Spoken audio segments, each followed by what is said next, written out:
Subscribe करें और bell दबाएं ताकि कोई खबर रह न जाए।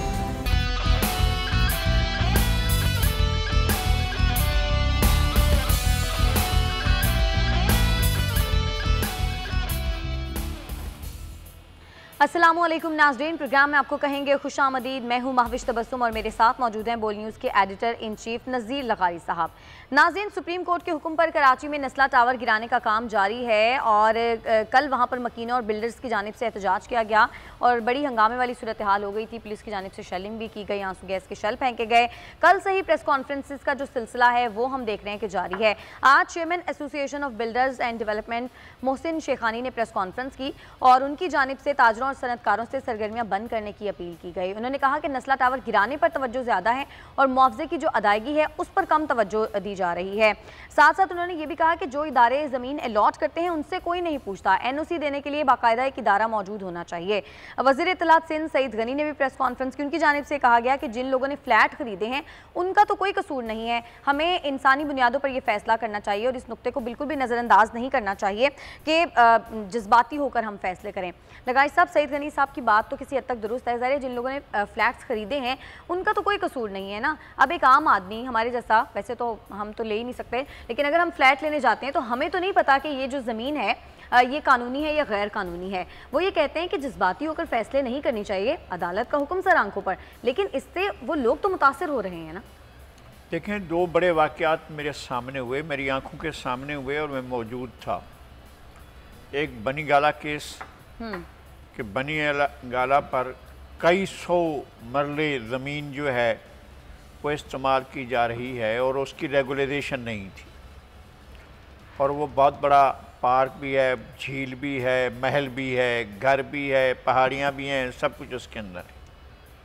और दूसरा बड़ा जो था वो हयात बिल्डिंग थी इस्लामाबाद में, बहुत बड़ा हयात वहाँ पहले शायद होटल बनना था, लेकिन हयात जो है वो एक बड़ी रेजेंसी, बहुत बड़ा होटल जो है वो बहुत बड़ा बिल्डिंग है, यानी यहाँ नेस्ले टावर से कुछ 3-4 गुना बड़ी बिल्डिंग है। तो वो बिल्डिंग के बारे में भी कहा गया कि ये गैर कानूनी है।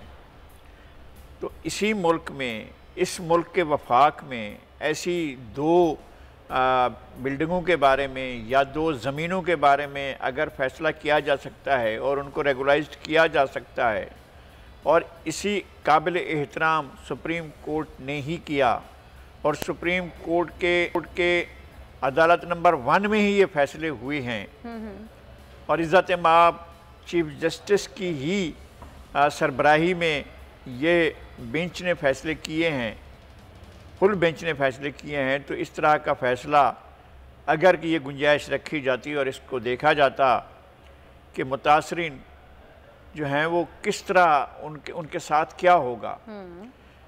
पहली बात यह है कि जो शख्स अलाटमेंट हासिल करता है वो तो देखता है कि एक सरकारी इदारा अलाटमेंट जारी कर रहा है, ऐसा ही है। एक सरकारी इदारा नक्शा मंजूर कर रहा है, एक सरकारी इदारा बिल्डिंग को बनते हुए देख रहा है, एक सरकारी इदारा उसका कंप्लीशन होते हुए देखता है। अगर ये सारे प्रोसेस हो गए हैं, इस वक्त भी शहर के अंदर मैं बहुत हाई राइजेस बनते देख रहा हूँ, मुझे नहीं मालूम कि मौजूदा कोर्ट या आने वाली कोई कोर्ट जो है उनके बारे में क्या फ़ैसला करेगी। यानी कयोंबाद के आसपास बहुत बड़ी बिल्डिंग्स बन रही हैं और उनकी तामीर जो कम से कम मुझे समझ में नहीं आ रही है। सिविल लाइन्स में बहुत बड़ी बिल्डिंग्स बन रही हैं और वो हाई राइजेस हैं, मल्टी स्टोरी हैं। क्या कोई मौजूदा कोर्ट या आने वाली कोई कोर्ट जो है उनके बारे में भी कोई फ़ैसला करेगी?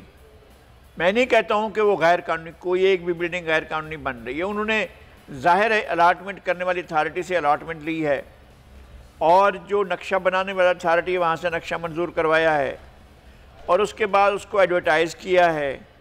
फिर एडवर्टाइज़ करने के बाद ख़रीदारों को मुतवज्जे किया है, ख़रीदारों ने आकर देखा, अपनी सहूलत के मुताबिक वहाँ जगह हासिल की है, उनने पैसे दिए हैं। अब इसमें आखिर किसका कसूर किसका होगा? जिस इदारे ने वो प्लाट अलॉट किया या जिस इदारे ने, अगर कोई एक्स्ट्रा लैंड थी वो अलॉट की, या किसी इदारे ने वो जो प्लाट पर तामीरात जो हैं उनके नक्शे की मंजूरी दी, फिर उसके नक्शे की मंजूरी पर कंस्ट्रक्शन हुई।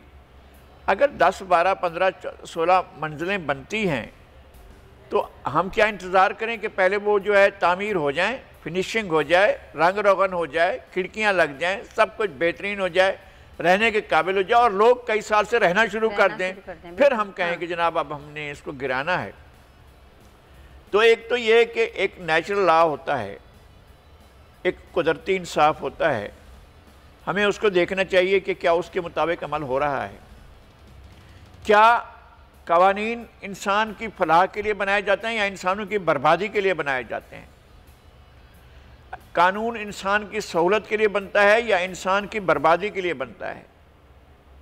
इंतहाई काबिल एहतराम अदालतें वो सोसाइटी को फैसिलिटेट करती हैं या सोसाइटी के लिए एक मसला कोई पैदा हो सकता है उससे? हमें अदालतों पर एतमाद है, बिल्कुल, हम अदालतों का एहतराम करते हैं, लेकिन अगर ऐसे फैसलों से बड़ी तादाद में लोगों के मुतासर होने का खदशा हो तो फिर उसके बारे में कोई ना कोई तो ऐसी राह निकालनी चाहिए। हम कहें कि बिल्डर ने बेईमानी की, बिल्डर कहे कि जी वो अथॉरिटी ने बेईमानी की जिसने मुझे मंजूरी दी थी, मैंने तो उससे कोई आंखों पर पट्टी बांध कर तो नहीं कही थी। वो अथॉरिटी कहेगी कि जनाब हमें कानून ये अख्तियार देता है। अगर कानून अख्तियार देता है तो फिर कानून मौजूद होते हुए क्या हम उसको कानून को पसे पश डाल सकते हैं? अगर आइन इजाज़त देता है, आइन किसी भी शख्स को हक के मिल्कियत तस्लीम करता है, ये आइन के बुनियादी हुकूक में है कि आप एक मिल्कियत रख सकते हैं, वो मिल्कियत रखते थे और तमाम अथॉरिटीज़ से वो मंजूर हो चुकी थी वो मिल्कियतें। अगर वो मिल्कियतें जो हैं उनको अचानक गैर कानूनी करार दे दिया जाता है तो उसके लिए भी कोई कानूनी रास्ता अख्तियार किया गया होगा। मुझे नहीं मालूम कि ज़ाहिर है उसमें अदालत ने कोई ऐसे फैसला नहीं किया होगा, लेकिन फिर भी हमें ज़रूर देखना चाहिए। मैंने बहुत पहले कहा था, कोई तकरीबन 10-15 साल पहले इस्लामाबाद में एक जगह पर एक सेमिनार हो रहा था, हमारा सैफमा का साउथ एशियन एडिटर्स फोरम जो हमारा था एक, तो उसमें मैंने अर्ज़ किया था कि खुदा ना करे इस मुल्क के अंदर मीडिया का मार्शल लगे। हमने फ़ौजी मार्शल देखे हैं, अल्लाह ना करे कि इस मुल्क में कोई अदालती मार्शल लगे जहां आइन और कानून बेबस हो जाएं, तो फिर एक बहुत बड़ा मसला खड़ा हो जाएगा। सोसाइटी में अनारकी, अगर ये लोग समझते हैं, जो भी हैं कहीं कहीं भी ताकत में हैं, अगर ये ख्याल किया जाता है कि इस मुल्क के लोगों के अंदर मुज़ाहमत करने की रिवायत मौजूद नहीं है, तो वो मेरे ख्याल में मुनासिब बात नहीं है। लोगों के अंदर मुज़ाहमत करने की सलाहियत मौजूद है। अच्छा लगाई साहब, एक और भी बात है, अब अदालत तो ज़ाहिर हुक्म दे देती है, अदालत ही कहती है कि मुआवजा अदा किया जाए। मुआवजा पहली बात है मिलता ही नहीं है, लेकिन अगर लेट सपोज मिल भी जाता है तो मुआवजा तो उस वक्त के हिसाब से मिलेगा ना, जिस वक्त आपने फ्लैट ख़रीदा था, आपको उस वक्त के हिसाब से लेट सपोज पैसे मिल भी जाते हैं, तो आज तो उन पैसों में कुछ भी नहीं आएगा। नहीं, उससे ज़्यादा पैसों में तो बिल्डिंग गिराई जा रही है ना। बिल्डिंग गिराने का जो कीमत लगाई गई है वो तो लोगों की, जो लोगों ने अदा की थी उस कीमत से ज़्यादा है, लेकिन इस वक्त जो उसकी वैल्यू है ज़मीन की और उस वक्त जगह की जो वैल्यू है वो तो कहीं ज़्यादा है। और दूसरी बात ये कि कितना पार्ट जो है वो इलीगल है। क्या हम ऐसा तरीका अख्तियार कर सकते हैं कि उतने ही पार्ट को हम डिमोलिश करें और बाकी पार्ट को रहने दें और किसी माहिरीन से, आबाद से मुश्तमिल एक कमेटी बनाएं और कहें कि जनाब आप तजवीज़ करें कि इतना जो जगह है वो इनक्रोच की गई है। अगर एक्स्ट्रा लैंड के तौर पर लिए तो लीगल है, अगर इनक्रोच की गई है तो इलीगल है। तो उस आबाद बैठकर ये इसका वे आउट करे, क्या बिल्डिंग को बचाया जा सकता है? लेकिन ये सब हवाई बातें हैं, इसलिए कि इंतहाई काबिल एहतराम अदालत उज़्मा फैसला कर चुकी है और वो इस पर फाइनल वर्डिक्ट दे चुकी है। अब उसमें कोई तरमीम तनसीख नहीं हो सकती। मेरा तो ख्याल ये है कि रिव्यू भी मुस्तरद किया जा चुका है। अब कौन सा ऐसा ऑप्शन रह गया जिसको हम अख्तियार करें? एक दफ़ा इसी तरह का एक फ़ैसला हो रहा था तो मैंने इंतहाई काबिल एहतराम चीफ जस्टिस जनाब साकिब निसार से सवाल किया था कि क्या इस बिल्डिंग के अलावा भी कोई बिल्डिंग है जिसमें जाकर हम पेश हों। मैंने उनसे अर्ज़ किया था कि ट्रायल कोर्ट का फ़ैसला अगर इंतहाई काबिल एहतराम सुप्रीम कोर्ट दे देगी तो फिर लोग कहाँ जाएंगे? उसके ख़िलाफ़ तो कोई अपील नहीं हो सकती है, कोई रिव्यू नहीं हो सकती है। तो जो सियासतदान कह रहे हैं या सईद गनी साहब कह रहे हैं या अपना हाफिज नईमुर रहमान साहब कह रहे हैं या कोई दूसरे साहब कह रहे हैं या मोहतरम मोहसिन शेखानी कह रहे हैं, तो ये बातें हम सब मिलकर लकीर पीट रहे हैं। कोर्ट अपना फैसला कर चुकी है। क्या कोर्ट कोई अपना एक्स्ट्रा ट्रेडिशनल या एक्स्ट्रा कन्वेंशनल कोई तरीका अख्तियार करते हुए लोगों की रेमेडी के लिए सोच सकती है? अच्छा, ये कह देना कि हुकूमत अदा करे, तो हुकूमत ने कौन सा कसूर किया है कि हुकूमत अदा करे? मतलब सिंध का खजाना जो है वो सिंध के लोगों के लिए है ना, ऐसा ही है। हम ऐसा तो नहीं कर सकते हैं कि लगातार अगर 50,000 60,000 बिल्डिंगें गिरती हैं और सिंध हुकूमत अदा कर लीजिए तो सिंध हुकूमत तो कभी भी नहीं अदा कर सकेगी।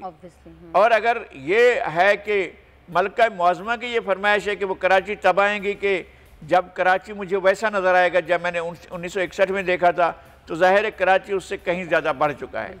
ऑब्वियसली। चलें थोड़ा सा आगे बढ़ते हैं। लगाई साहब, कुछ पीडीएम के हवाले से बात कर लेते हैं। पीपल्स पार्टी तो अलग है ही, लेकिन अब मौलाना फजलुर रहमान ने नून लीग को भी काफ़ी मुश्किल में डाल दिया है। उन्होंने ये कहा है कि जो मुजव्वज़ा लॉन्ग मार्च है उसके इख्तिताम पर असम्बलियों से इस्तीफ़े दिए जाएंगे और जो नून लीग है उससे मुतालबा किया है कि वो बल्दियाती इलेक्शन का भी बायकॉट करे। नून लीग अब सोचो विचार में मुब्तला है। आप क्या समझते हैं कि नून लीग मौलाना का ये मुतालबा मानेगी? मौलाना सियासी अमल के बाद नताइज निकालने चाहिए।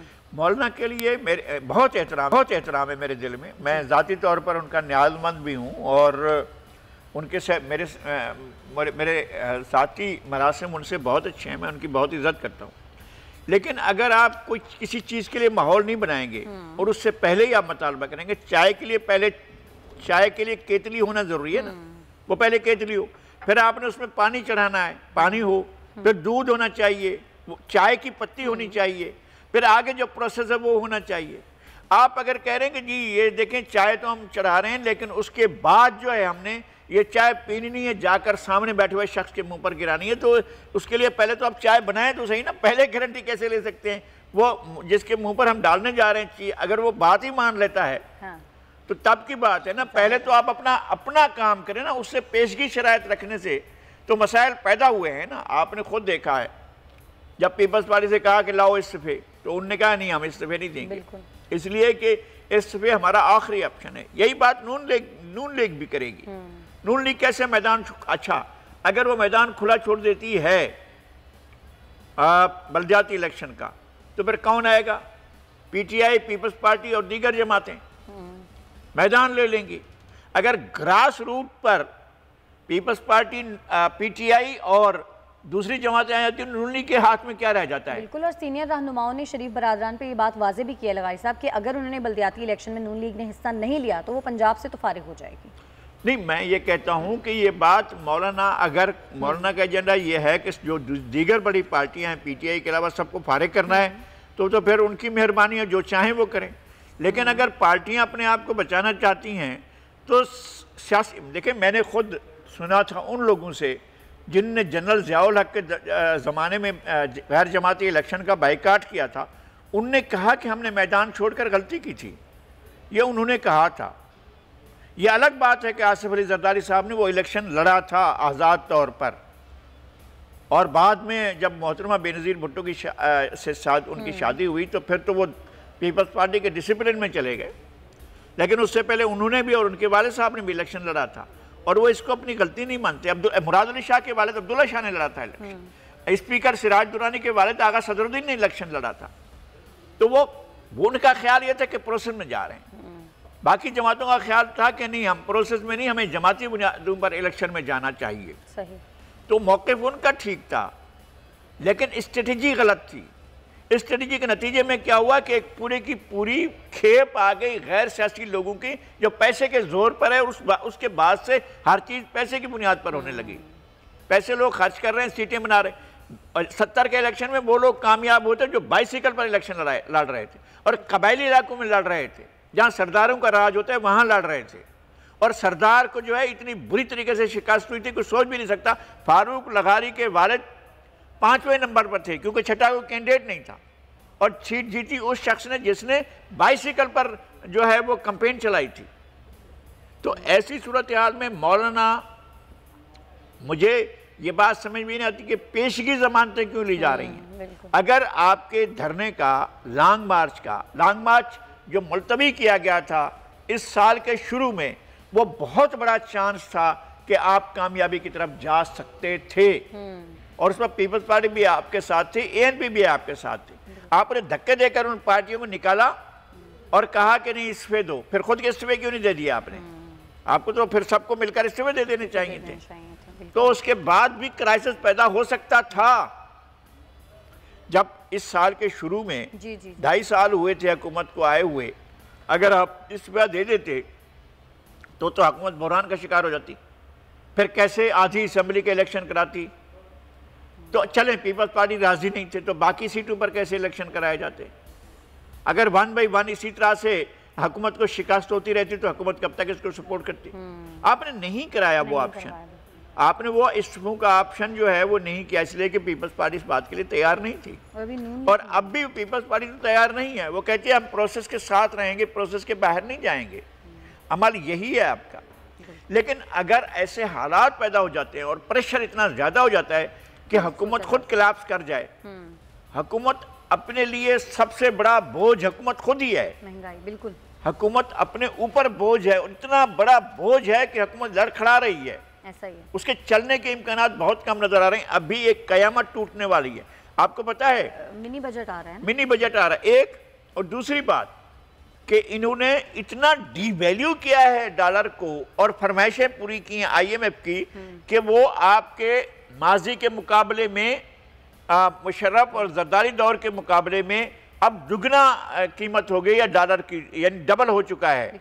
यानी उस वक्त अगर $90 का था, 90 रुपए का था अगर डॉलर, अब 180 की तरफ चला गया, करीब पहुंच गया, 180 से ज्यादा करीब पहुंच गया है। तो आपके रुपए की क्या वैल्यू है? और कीमतें तो इसी हिसाब से बढ़ेंगी ना। और कीमतें, आप पेट्रोल जो है वो $73 का है और पेट्रोल $73 का कम शरह पर है। दुनिया में पेट्रोल की कीमत बहुत कम हो गई है और ये सारे के सारे मिलकर तराने की सूरत में झूठ बोल रहे हैं कि जनाब आलमी मंडी में तेल की कीमतें बहुत बढ़ गई हैं इसलिए हम बना रहे हैं। भाई आलमी मंडी में कीमतें कम हो रही हैं, बहुत ज्यादा कम हो गई हैं। अब तो आपके लिए कोई रैशनल लॉजिक नहीं है कि आप कीमतें बढ़ाएं, इसलिए कि आप क्या कर रहे हैं, आप रुपए की कीमत कम करते जा रहे हैं। आपके हाथ में नहीं है इस कीमत को बरकरार रखना, ना वजीर आज़म के हाथ में है, ना वजीर खजाना के हाथ में है। IMF के नुमाइंदे रजा बाकर के हाथ में है, जो गवर्नर स्टेट बैंक है, कि वो रोजाना रुपए को डिवैल्यू कर देते हैं। आप जो है मजबूर हैं इसका करने पर। आप कयामत तक उन कर्जों को उतार नहीं सकेंगे जो इस खला में पैदा हो रहे हैं। यानी आपने लिए नहीं है, आपकी करेंसी डिवैल्यू हुई और उससे आपके पर कर्जे चढ़ गए हैं। अब उन कर्जों को कौन उतारेगा? जाहिर है आप बगैर किसी हिसाब किताब के, सोचे समझे बगैर इकोनॉमी को जनाब इमरान खान साहब तो नहीं समझते ना। क्रिकेट बहुत अच्छी समझते हैं, मुझे पता है, और उन्हें यह भी बहुत अच्छा है कि अस्पताल कैसे तामीर करना चाहिए। सियासत उनका बस की बात नहीं है और यही नतीजा जाहिर है। हम पहले भी यही कह रहे थे कि सियासत इनके बस का रोग नहीं है। सियासत आए और सियासत में कामयाबी हासिल की और उसके बाद इस मुल्क में कयामत टूट पड़ी है। चलें, लगाई साहब, सिंध असम्बली ने लोकल गवर्नमेंट तरमीमी बिल 2021 मंजूर किया और नासिर हुसैन शाह साहब ये कहते हैं कि कोशिश होगी कि मार्च 2022 में बल्दियाती इलेक्शंस करवा दें, जबकि MQM, PTI और जमात इस्लामी की तजवीज़ पर टाउन सिस्टम ला रही हैं। लगाई साहब, ये टाउन सिस्टम किस टाइप का होगा? लेकिन पहले भी टाउन सिस्टम रहा है। अच्छा, यहाँ पर कोई ऐसी बात नहीं है। आप DMC कह दें या टाउन कमेटी कह दें। अच्छा। और टाउन जो हैं वो ज़्यादा बड़े हो जाएंगे यानी ज़्यादा तादाद में बढ़ जाएंगे, यूनिट्स कम हो जाएंगे, आप उस पर तवज्जो दे सकेंगे। अगर किसी के पास गुलशन इकबाल टाउन है, फर्ज करते हैं तो उसको गुलशन इकबाल की जिम्मेदारी देनी है। अच्छा। अगर आप किसी को कहते हैं गुलशन इकबाल आपके ज़िम्मे, गुलस्तान जौहर आपके ज़िम्मे है, मलीर कैंट आपके ज़िम्मे है, और उसके साथ सादी टाउन आपके पास है, और जनाब यूनिवर्सिटी रोड आपके पास है, और उसके साथ हम ईसा नगरी भी मिला देते हैं, ये सारे आपके पास हैं, और उसके साथ जो है PIB कॉलोनी भी आपके पास है, और बहादुराबाद भी आपके पास है, शरफाबाद भी आपके। नहीं संभाल सकेगा भाई आदमी, ठीक है। इक़्तिदार यूनिट्स में आता है, नीचे आता है, और टाउन कमेटियाँ बन गई। टाउन कमेटी नीचे जो है वो यूनियन काउंसिल्स होंगी। अब इस तरह से आप डेवलपमेंट्स बढ़ा सकेंगे, चीज़ों को बेहतर तौर पर मैनेज कर सकेंगे, ये मैनेजेबल हो जाएगा। और लेकिन ये नहीं है कि सिर्फ आप इतना कर दें, आपको फाइनेंसेस को भी नीचे की सतह पर ले जाना होगा, अख्तियारात को भी नीचे की सतह पर ले जाना होगा। कराची शहर को बहुत बुरे तरीके से नज़रअंदाज किया गया।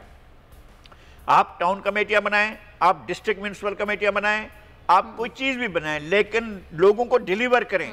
लोगों के पास ट्रांसपोर्ट जीरो है। लोग एक एक बाइक खरीदने के बाद 6-6, 8-8 आदमी बैठकर उसका सफर करते हैं। लोग सफर नहीं कर सकते हैं, मास ट्रांजिट नहीं है। शहर के अंदर पानी नहीं है, शहर के अंदर पानी है, प्यास से आज तक कोई नहीं मरा, पानी की डिस्ट्रीब्यूशन नहीं है। और उसके बाद जो है आप सीवरेज नहीं उठाते, सीवरेज जो है वो उसको निकासी का इंतजाम नहीं है और उसका बेहतर इंतजाम नहीं किया गया। वो हो सकता है और ये इदारे कर सकते हैं। और उसके बाद जो है आप गंदे नालों की सफाई करने का काम है, वो नहीं हो रहा है। जो म्यूनिसिपल के काम हैं वो नहीं हो रहे हैं प्रॉपर, इस वजह से शहर जो है वो बुरी तरीके से मुतासर हो रहा है। अब सरकारी इदारों में कोई शख्स भी दाखिला लेने को तैयार नहीं, अपने बच्चों को पढ़ाने को तैयार नहीं। मैं ये कह रहा हूँ, मैं स्वीपर का भी एहतराम करता हूँ, पियोन का भी एहतराम करता हूँ, चौकीदार का भी एहतराम करता हूँ, दिल से एहतराम करता हूँ, बहुत इज्जत करता हूँ मैं उसका, लेकिन वो भी इस बात के लिए तैयार नहीं है कि अपने बच्चों को सरकारी स्कूल में भेजें, क्योंकि क्वालिटी ऑफ एजुकेशन बहुत ख़राब हो चुकी है। तो अब आप क्या करेंगे? तो बल्दियाती इदारों को भी मौका मिलना चाहिए कि वो तालीम के शोबे को ज़्यादा बेहतर बनाने की तरफ तवज्जो दें और ये चीज़ें आप ले आए नीचे। कोई इसमें क़यामत नहीं आएगी।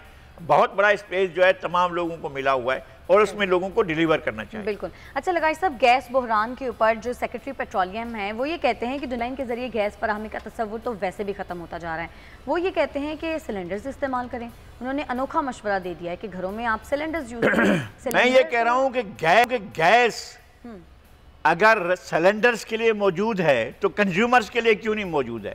आप कारोबार कर सकते हैं गैस का, आप गैस की दुकान से जाकर गैस खरीद सकते हैं, आप सिलेंडर खरीद सकते हैं। सिलेंडर किससे भरा जाएगा? गैस से भरा जाएगा ना। गैस कहाँ से आएगी? आपके पास है तो गैस आप सिलेंडर के लिए दे रहे हैं। जब आप सिलेंडर के लिए दे रहे हैं तो कंज्यूमर को क्यों नहीं देते? ये तो वही बात हुई ना, कराची के शहरी जो है वो टैंकर का पानी लेकर पिए, उनको लाइन से पानी नहीं मिलेगा। आप लाइन से गैस नहीं देना चाहते हैं, आप ब्लैक में वो पैसा करके अपने माफिया को पालना चाहते हैं कि वो सिलेंडर बनाए और सिलेंडर के जरिए वो गैस बेचे। आप ये नया ऑप्शन पैदा कर रहे हैं। ये हुकूमत की सरासर बदनीयती है और वो इस तरह से लोगों की जेबों पर डाका, और लोगों के पास रहा कुछ नहीं है, लकड़ियां जलाने पर लोग मजबूर हो गए। ऐसी सूरत हाल में आप उनसे करें यार वो कर लो। अगर वो मलका खड़ी हुई थी, शतो दे वर्साई एक महल था पेरिस के अंदर, और वो एक बहुत बड़ा जुलूस निकल कर जा रहा था, पूछा कि लोग क्या मांग रहे हैं? उन्होंने कहा ठीक मांग रहे हैं, रोटी नहीं मिल रही। ठीक है लगाई साहब, हमें ब्रेक है और नाज़रीन ब्रेक से जब हम वापस आएंगे तो बात करेंगे एक बहुत ही अहम मौजू के हवाले से। फिक्शन हाउस के ज़हूर अहमद खान साहब, जिनके बेटे को 19 नवंबर को लाहौर में बेईमाना तौर पर टारगेट किलिंग का निशाना बनाया गया और वो मौके पर ही जाँ बहक हो गया। और उसके बाद बताया ये गया कि 2 ग्रोहों में फायरिंग हो रही थी और एक राहगीर नौजवान इस नतीजे में फायरिंग का निशाना बन गया। क्या ये टारगेट किलिंग थी या फिर एक एक्सीडेंट था? इस पर बात करेंगे उनके वालिद से ब्रेक के बाद।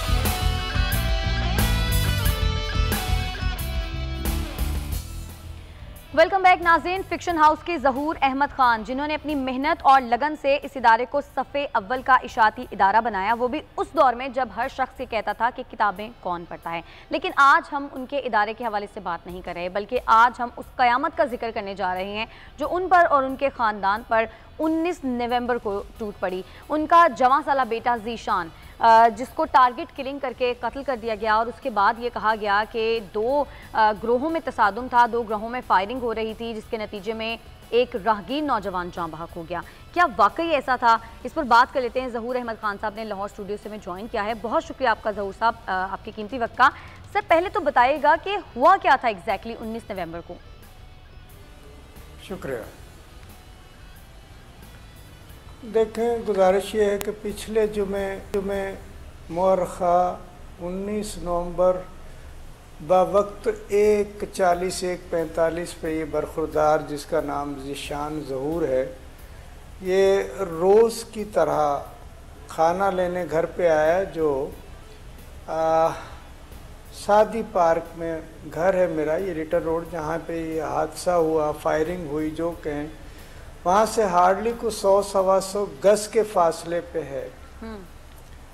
घर में ज़ाहिर है 15-20 मिनट लगे।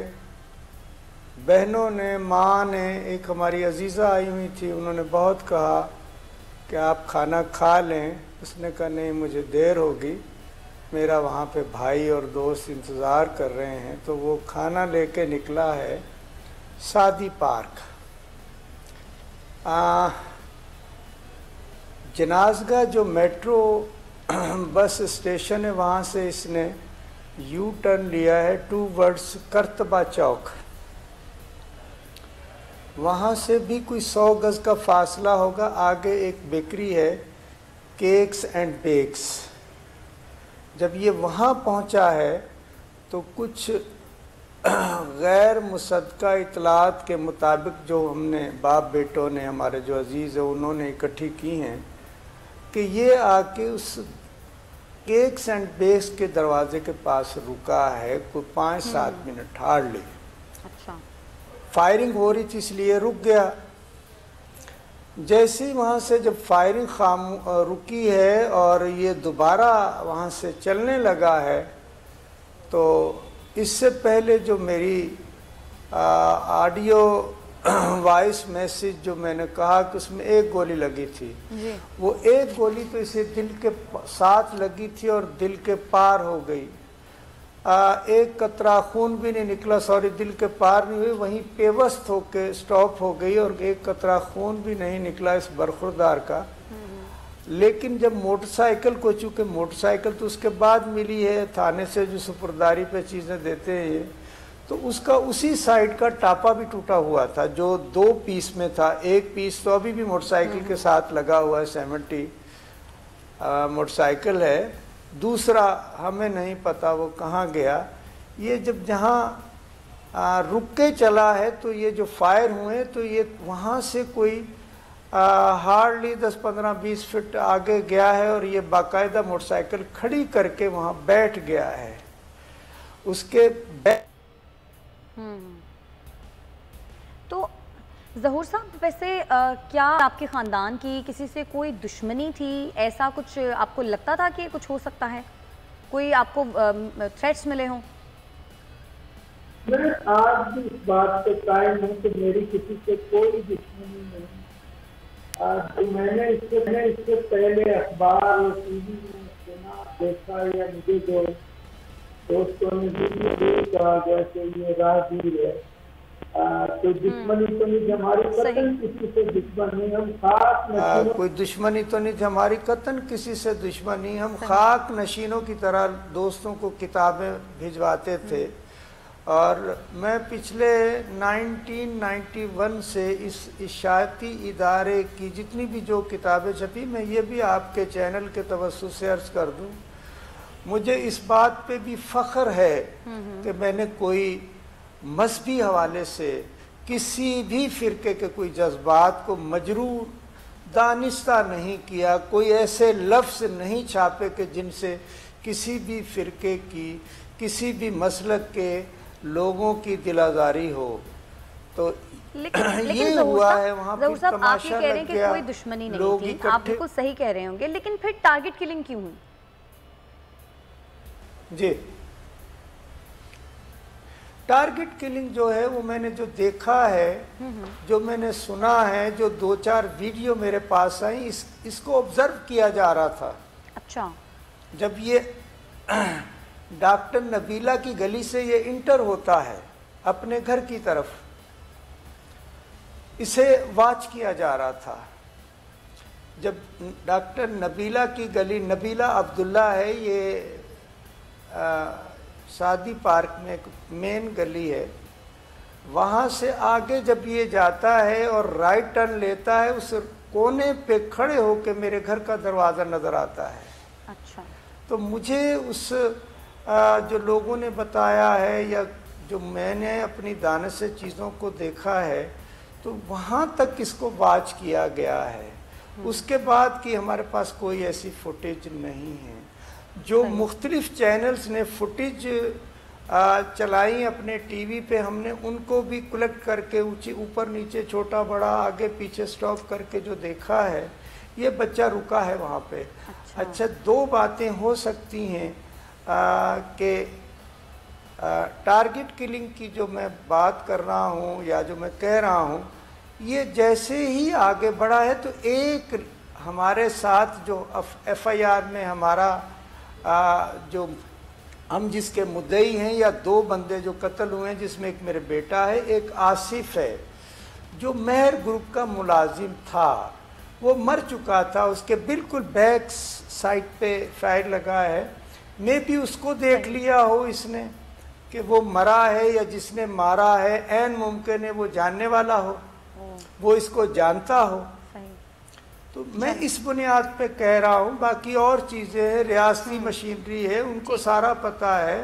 केक्स एंड बेक्स की जो कैमरा है वो आप सारी फुटेज फराहम कर सकते हैं, मुझे तो नहीं देंगे। ज़हूर साहब, मेरी तो बड़ी मुश्किल से। ज़हूर साहब, आपने बड़े हौसले से बात की है, मुझे खुद हौसला नहीं हो रहा है कि मैं आपके साथ बात करूं या आपसे कोई सवाल करूं। इतना बहुत बड़ा हादसा है आपके लिए, और मैं इस बच्चे को जानता भी था, इससे मिला भी था, इससे मैं बहुत प्यार भी करता था। लेकिन इस बच्चे का अगर यानी किसी शाहिद ने जो देख रहा हो कि एक और मर्डर हुआ है और इसने देख लिया हो उसको, या इसके अलावा ख़ुद किसी टारगेट पर हो कि किसी ने कोई गिनती पूरी करनी है, इस तरह का कोई वाक़या हो, तो असल बात यह है कि पुलिस खुद क्या उसका इंटेंशन क्या है और FIR किस तरह की दर्ज की गई है। नामालूम अफराद की ग्रोहों की फायरिंग के दौरान ये बच्चा इस तरह की फायरिंग वो की है, या अब आपने खुद कोई FIR दर्ज करवाई है या कोई आपने अपना स्टेटमेंट दिया है?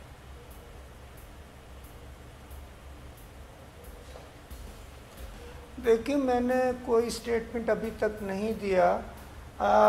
ये वाक़या कोई लगारी साहब 2:30 बजे के करीब हुआ है।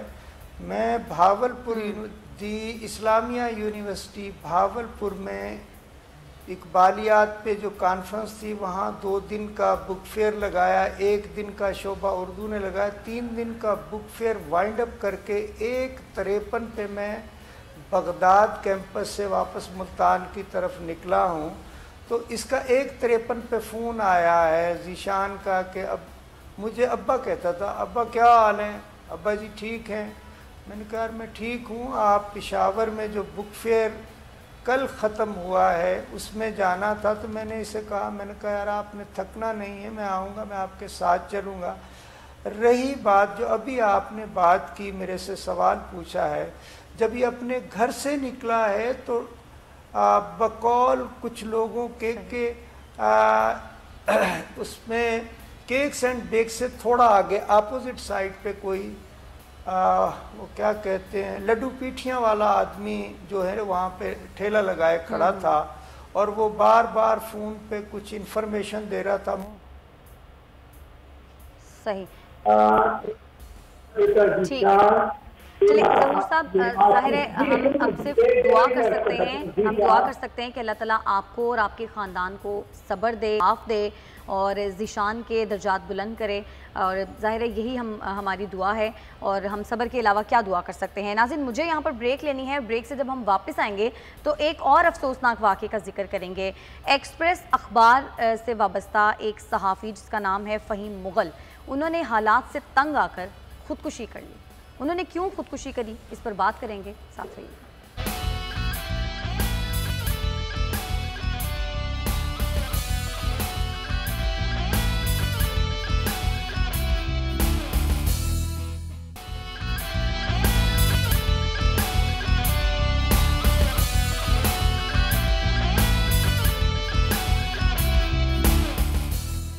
वेलकम बैक नाज़रीन। एक्सप्रेस अखबार से वाबस्ता एक सहाफ़ी फ़हीम मुग़ल, जिसकी 2 साल पहले जॉब ख़त्म हुई थी, उसके बाद उसके घर में फाकों की नौबत आ गई। 5 बच्चों का वो बाप है। तो बहुत कोशिश की उन्होंने कि उनको किसी तरह से जॉब मिल जाए, लेकिन उनको मीडिया में कहीं भी जॉब नहीं मिली और आखिरकार उन्होंने हालात से तंग आकर खुदकुशी कर ली। कराची यूनियन ऑफ जर्नलिस्ट ने फ़हीम मुग़ल की खुदकुशी को कत्ल करार देने का मुतालिबा किया है। लगारी साहब, ये मुतालिबा दुरुस्त है आपके ख्याल में, और आप क्या समझते हैं? ये एक सहाफ़ी की कहानी नहीं है, ऐसे कई सहाफ़ी हैं माजी में भी जो कि हालात से दिल बर्दाश्ता होकर खुदकुशी कर लेते हैं। जिस मीडिया ग्रुप से ये वाबस्ता था उस मीडिया ग्रुप के मालिक के बारे में कहा जाता है कि वो पाकिस्तान के 10 अमीर तरीन लोगों में शामिल है और बहुत से उनके बिजनेसेस की चेन्स फैली हुई। एक आदमी जो 50-60 हज़ार रुपये का मुलाजिम था, उसकी मुलाजमत छीनी गई। क्या वजह थी, क्या सबब था? लोग अगर ये चाहें तो आधे मुल्क को खिला सकते हैं, लेकिन ये क्यों बचाना चाहते हैं 50,000 या 60,000? ये एक तकलीफ़ दे दुख की बात है। फिर ये कि मीडिया कार्टेलाइजेशन ने इस पूरे मुल्क को एक बहरान का शिकार कर दिया है। 4-5 मीडिया मालकान फैसला करते हैं कि किसको बिज़नेस मिलेगा, किसको बिज़नेस नहीं मिलेगा, किस चैनल को चलने दिया जाएगा, किस चैनल को नहीं चलने दिया जाएगा, किस चैनल के हालात ठीक रखे जाएंगे या किस चैनल के हालात ख़राब किए जाएंगे। ये फैसला करते हैं और गर्दन दबाते हैं उन एडवर्टाइज़र्स की और उनको कहते हैं कि अगर फ़लाँ ग्रुप को दिया अपने इश्तिहार तो हम आपके इश्तिहार नहीं चलाएंगे, और ऐसा करते रहे हैं। ये हमेशा इन्होंने इस तरह किया है। किसी और इन्होंने रेटिंग एजेंसी भी अपनी बना रखी है जिसका कोई कुछ नहीं बिगाड़ सकता है। तो इसके फ़हीम मुग़ल की मौत का शदीद दुख है। इस ने बेरोज़गार होने के बाद एक कर्ज़ लेकर वो रिक्शा ख़रीदा कि उस रिक्शे के ज़रिए शायद रोज़गार कर सके, लेकिन बदनसीबी ये है कि वो रिक्शे से भी अपने बच्चों का पेट नहीं भर सका। बेरोज़गार हो गया, उस पर कर्ज़ा हो गया। कर्ज़ा 60,000 था। 60,000 क्या रकम है? दुख होती है, तकलीफ़ हो, दुख हो, इतना शदीद दुख होता है, इतना तकलीफ़ होती है कि एक आदमी, एक नौजवान, 5 बच्चों का बाप कैसे एक 60,000 का मकरूज़ कर्ज़े के बोझ के नीचे आकर मर जाता है और अपनी जान ले लेता है। मैं अपनी जान लेने की कभी वकालत नहीं करूँगा। बदतरीन हालात में भी, मौत जैसे हालात में भी जीने की कोशिश करते रहना चाहिए। बिल्कुल बिल्कुल। अपने हाथ से अपनी जान किसी को भी नहीं लेना चाहिए। बिल्कुल। लेकिन इन ऐसे हालात तक पहुंचाने के लिए जो लोग ज़िम्मेदार हैं, उन्हें अपने ज़मीर को टटोलना चाहिए कि उनकी वजह से लोग कैसे अमवात का शिकार होते हैं, कैसे अलमियों का शिकार होते हैं, कैसे दुखों का शिकार होते हैं। मुझे बहुत दुख है इस नौजवान की मौत का, और बहुत दुख है इसके बच्चों के बेआसरा हो जाने का। हम कुछ भी नहीं सोच सकते हैं, कुछ भी नहीं कर सकते हैं कि एक आदमी जब अपनी जान लेने के दरपे होता है तो वो किस माइंड सेट में होता है, किस तरह की सूरत हाल उसके जहन में होती है। बहुत तकलीफ़ देह है, बहुत ज़्यादा तकलीफ़ देह है। अच्छा लगाई साहब, एक मेरे पास अच्छी खबर भी है। बलूचिस्तान में खुश्क साली का मुकाबला करने के लिए कोयटा के मज़हर अली ने अपनी मदद आपके तहत डैम बनाने का काम शुरू किया। कोहे मुर्दार के पहाड़ी सिलसिले की जो बक्कू और ज़ियारत के दरमियान उन्होंने डैम 15 महीने से वो काम कर रहे हैं और वो कहते हैं मैं अपनी मदद आपके तहत इंशाअल्लाह कामयाब होऊंगा। देखें, ये मैंने उसकी मेहनत की वो फुटेज भी देखी है और मेरे ख्याल में शायद हमारे पास अगर वो फुटेज है तो चल भी जाए कि एक आदमी किस तरह से अपनी मेहनत से पहाड़ों के दरमियान ऐसी जगह पर जहाँ डैम बनाया जा सकता है, तनहा पहाड़ों से फुरहाद बनकर किसी शीरी के लिए एक नहर खोद रहा है और उसको डैम की तरह बना रहा है। बड़े हौसले के साथ जो काम रियासत ने करने हैं, जो हुकूमत ने करने हैं, जो ममलिकत ने करने हैं, वो एक शख्स तनहा ज़ियारत के करीब वो शख्स कर रहा है। मैं तो उस शख्स को सलाम करता हूँ। इसलिए पढ़ा लिखा शख्स है, बहुत नॉलेज है उसके पास और वो ये समझता है कि ऐसा हो भी सकता है, इस तरह किया जा सकता है। तो मेरा ख्याल है कि हमें उस शख्स को ट्रिब्यूट करना चाहिए और वो शख्स हमारे लिए हर लिहाज से काबिल एहतराम है जो अपने इलाके के लोगों के लिए पानी के वसीले के लिए एक डैम बना रहा है, तन्हा अकेले अपनी जान पर, और एक मिसाल छोड़ रहा है कि जब तुम करोड़ों डॉलर खर्च करके डैम बना रहे होते हो तो एक शख्स ऐसा भी है जो तन्हा ऐसा काम कर सकता है बगैर किसी मदद के। बहुत शुक्रिया आपका लगारी साहब आज के लिए। नाज़रीन, आज के प्रोग्राम से इतना ही, कल फिर से आपकी खिदमत में हाजिर होंगे, तब तक के लिए हमें इजाज़त दें। अल्लाह के पास।